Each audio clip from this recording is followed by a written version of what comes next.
guys. So today we're going to look at an extra problem using the quotient of powers rule.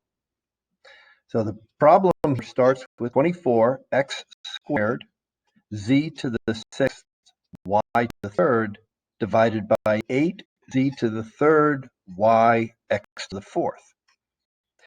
First off, this format in a line like this is actually really hard to work with. So the first thing I'm going to do is I'm going to turn this into a fraction, because fractions are much easier to deal with. And since I have 1, 2, 3, 4 different terms, the coefficient and x, y, and z, I'm going to divide my fraction bar into 4 separate areas so I can keep everything straight. So first here I've got the 24. I'm going to bring that down. I'm going to bring down the x squared. I'm going to bring down z to the sixth, and I'm going to bring down y to the third. Okay, and from this side, I'm going to bring down 8. I'm bringing down z to the third, but I'm going to make sure to put that right under z to the sixth. I'm going to bring down the y and put that under y to the third. And by the way, I'm going to remind myself that that y just means y to the first power. And I'm going to bring down x to the fourth and put that under x squared.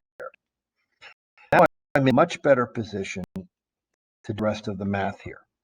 Now I'm going to start by doing this in expanded form. So I'm going to take the 24 and I'm going to expand it because I know there's an 8 underneath it. I'm going to expand that into 3 times 8. All right, and I've got a 3. I've got an 8 there from the bottom. So we put that 8 there underneath. I'm going to take my x squared, make that x times x, and I'm going to put x to the fourth underneath it, x times x times x times x.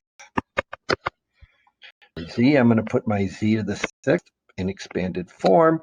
That's z times z times z times z times z. 1, 2, 3, 4, 5, 6. And this is z to the third. That's z times z times z. Actually, let me write that a little tighter than that. That expanded out further than I want it to go. Z times z times z. And this will be y times y times y times 4. And this is just y. All right, now we can go through and start making fancy ones or Mr. ones, as Mr. Kelly called it. So this is just a fancy one there. So I can take that out. These are just fancy ones here. All right, in the z's, we've got 3 sets of fancy ones. And in the y's, we've got another set of fancy ones. So what we end up with, once we've done this, is z. And then this is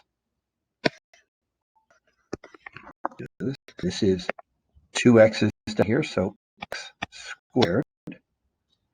This is z times, so this is z to the third, and this is y times y, so that's y squared. So if we want to rewrite this a little bit tighter, we would rewrite it as 3 z to the third y squared over x squared. All right.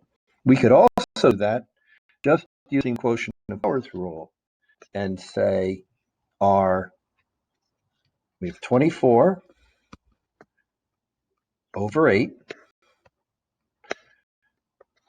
We've got x squared over x to the fourth. We've got z to the sixth over z to the third. And we've got y to the third over y to the first. So that means our answer is just going to be, again, divide here, and we get 8. So we've got 3. This becomes x to the 2 minus 4. This becomes z to the 6 minus 3. And this becomes y to the 3 minus 1, and we get 3x to the negative 2 power, z to the third power, y squared. Now it's interesting, when we look at this, we can take what we have here and compare it to this answer. We've got the same z squared, sorry, z to the third matches up with z to the third. That's the same, y squared, and that y squared the same, and the third the same. So what we're left with is, this says x to the minus 2, and up here we have 1 over x squared.